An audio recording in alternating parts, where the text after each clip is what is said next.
alikot ng cameraman ko ah. Hi guys, magandang umaga. So ito, maglilinis tayo ng sasakyan ko.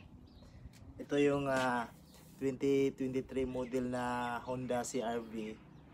Gift ko to sa sarili dito sa New Zealand.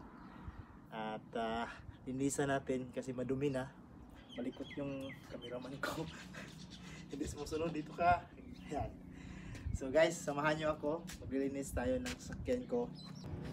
May diskarte na ako sa paglilinis nito eh.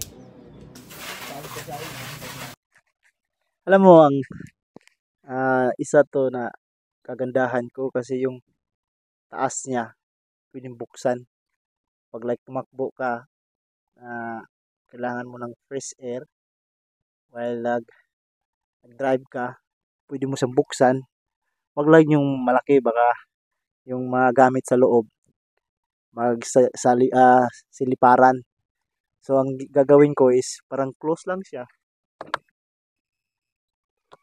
Tapos yung harap niya pwede siyang buksan. Yan, ganyan lang. So bukas siya konti. May hangin na siyang maraming hangin pumapasok. Yang na-advantage dito sa CR-V 2023. So yung maganda, mas matipid din to. 1.5 pero may turbo siya.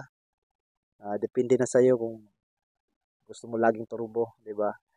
So yan lang ang ano dito. Hindi ko pangarap na to dati, parang simple lang kasi tao ba, alam mo 'yon? Yung hindi mo expect na dadating pala sa buhay mo ganito.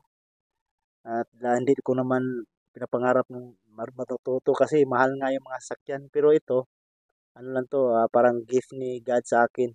Sa abroad, dito sa New Zealand, napunta. At kumuha ako nito.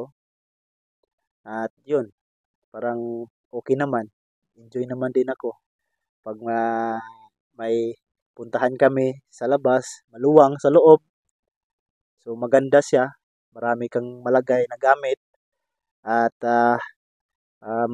yung upuan mo malaki, hindi kagaya sa isa maliit, medyo masiksikan yung gamit, maiwan ka rin, mabilis kang maiwan sa daan. So ito naman malaki yung makina din, so may turbo, so ayos din. Batak din siya, mabilis din. So ingat-ingat lang pag pambaniho. Yan, nalinis ko ng loob. Kasi hinanda ko to kasi tapos na yung winter, spring na, tapos summer. Hindi masyado mag-uulan pag ganyan. Pag winter kasi maulan, maraming putik, kaya ito nilinisan ko. September ngayon, mag-spring na ulit. So linis na siya, yung maliit, saka na yan. Yung isa dyan, saka na yan, yun. Saka na yan. Pag may time tayo. Ito lang muna ngayon. So, yan lang yung life ko dito ngayon kasi wala pa akong pasok, naka-ECC ako, na injury. So, ingat tayo lagi at God bless.